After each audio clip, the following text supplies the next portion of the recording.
எல்லாருக்கும் வணக்கம். நான் உங்கள் அர்ச்சனா தாமரைக்கணி. நான் இப்போ உங்களுக்கு சொல்ல போறது 5 நிறங்களில் காட்சியளிக்கும் நல்லூர் கல்யாண சுந்தரர் கோவிலை பற்றி தான். வாங்க தெரிஞ்சுக்கலாம்.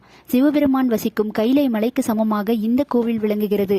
நல்லூர் கல்யாண சுந்தரேஸ்வரர் கோவில் ஒரு மாட கோவிலாகும். தஞ்சாவூர் கும்பகோணம் செல்லும் வழியில் பாபநாசத்துக்கு கிழக்கே 3 கிலோமீட்டர் தூரத்தில் நல்லூரில் கல்யாண சுந்தரர் கோவில் அமைந்துள்ளது.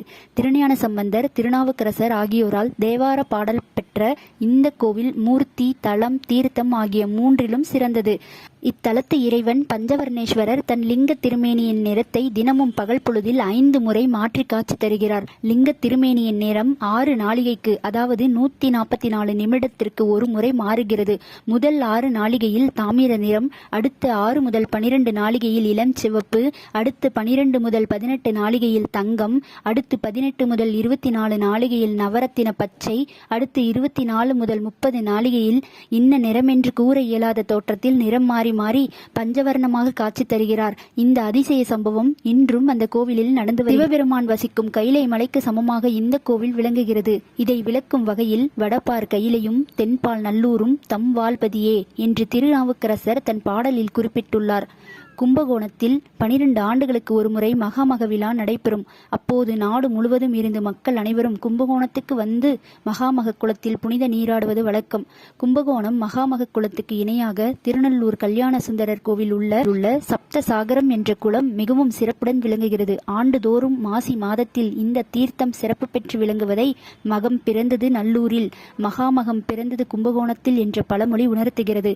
நல்லூர் கல்யாண சுந்தரர் கோவில் ஒரு மாட கோவிலாகும். யானை ஒன்று பெருமான், அதாவது மூலலிங்கம் இருப்பிடத்தை சென்று அடையாத வண்ணம் பல படிக்கட்டுகளுடன் இந்த கோவில் கட்டப்பட்டு உள்ளது. இங்கு மூலவர் கல்யாண சுந்தரர் லிங்க திருமேனியாக 14 அடி உயர மேற்பரப்பில் அருள் பாலிக்கிறார்.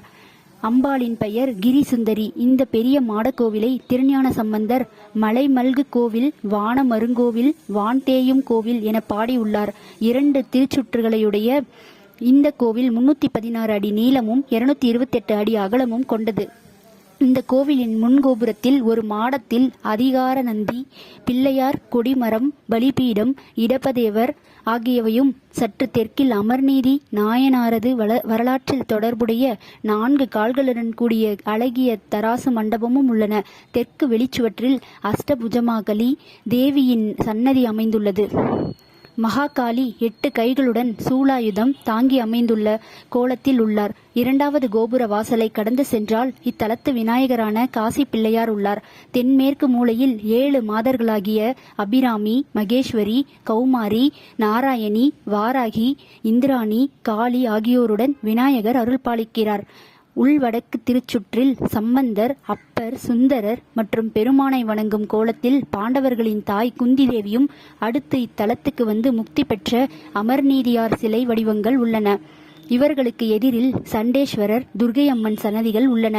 வடகிழக்கு மூலையில் நடராஜ பெருமானை அடுத்து சனீஸ்வரர், பைரவர், சூரியன், சந்திரன் மற்றும் அம்பிகையுடன் 2 சிவலிங்க திருமேனிகளும் இடம்பெற்றுள்ளன. மூலவர் சுயம்புலிங்கமாக தாமிர நிறத்தில் காட்சியளிக்கிறார். இவர் தினமும் 5 நிறங்களில் தோன்றுவதால் பஞ்சவர்ணேஸ்வரர் என்றும், அமர்நீதியார், அப்பர் ஆகியோருக்கு அருள் புரிந்ததால் ஆண்டார் என்றும், அகத்தியருக்கு தன் திருமண கோலத்தை காட்டி அருளியதால் கல்யாண சுந்தரர் என்றும், பேரழகுடன் விளங்குவதால் சுந்தரநாதன், சௌந்தரநாயகர் என்றும் போற்றப்படுகிறார். கருவறையில் சுதை வடிவில் அமர்ந்த நிலையில் கல்யாண கோலத்தில் இறைவனும் இறைவியும் இருக்க, இருபுறமும் திருமாலும் பிரம்மனும் நின்ற திருக்கோலத்தில் உள்ளனர். நீண்ட நாட்கள் திருமணம் ஆகாமல் இருக்கும் பெண்களும் ஆண்களும் இந்த கோவிலுக்கு வந்து வாசனையுள்ள மலர் மாலையை சிவபெருமானுக்கு சூட்டி பின் ஒரு மாலையை வாங்கி அணிந்து பிரகாரத்தை வலம் வந்து வழிபட்டு சென்றால் தடைப்பட்ட திருமணம் விரைவில் நடைபெறும் என்று தலபுராணம் கூறுகிறது. ஒருமுறை பாண்டவர்களின் தாய் குந்தி தேவி இந்த கோவிலுக்கு வந்து நாரத முனிவரை சந்தித்தார். அன்று மாசிமக நாள் என்பதால் கடலில் நீராடுவது சிறந்த புண்ணியம் என நாரதர் கூறினார். இதை கேட்ட குந்தி தேவி சிவபெருமானிடம் வேண்டினார். அவரது விருப்பத்தை நிறைவேற்றும் வகையில் சிவபெருமான் குந்தி தேவிக்காக கோவில் எதிரில் உள்ள தீர்த்த குளத்தில் உப்பு, கரும்புச்சாறு, தேன், நெய், தயிர், பால், சுத்த நீர் ஆகிய 7 கடல்களையும் வருமாறு செய்தார். அதில் குந்திதேவி நீராடி பேறு பெற்றார். இந்த 7 கடல்களை குறிக்கும் 7 கிணறுகள் இக்குளத்துக்குள் உள்ளது. அன்று முதல் இது சப்த சாகரம் என பெயர் பெற்றது. தொழுநோயால் பாதிக்கப்பட்டவர்கள் சிவபெருமானை வேண்டி இக்குளத்தின் பன்னிரு துறையிலும் நீராடி கோவிலை 48 நாட்கள் வலம் வந்தால் நோய் அகலும் என்பது பக்தர்களின் நம்பிக்கை. பிரம்மதேவன் இத்திருக்குளத்தின் கீழ் திசையில் ரிக் வேதத்தையும், தென் திசையில் யஜூர் வேதத்தையும், மேற்கு திசையில் சாம வேதத்தையும், வட திசையில் அதர்வன வேதத்தையும், நடுவில் சப்த கோடி மகா மந்திரங்களையும் 14 புராணங்களையும் வைத்து புனிதமாக்கினார் என்று தலபுராணம் கூறுகிறது. திருநள்ளூர் கல்யாண சுந்தர பெருமானுக்கு மாசிமகம், வைகாசி விசாகம், கார்த்திகை ஞாயிற்றுக்கிழமைகள், மார்கழி திருவாதிரை ஆகிய நாட்களில் இந்த குளத்தில் தீர்த்தவாரி நடக்கிறது.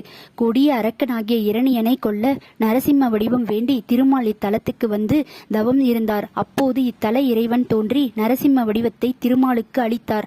இரணியன் மாய்ந்த பின் தன் கருவறை விமானத்தின் உச்சியில் மேற்கு முகமாக இருக்க வேண்டும் என்று பணிந்தார்.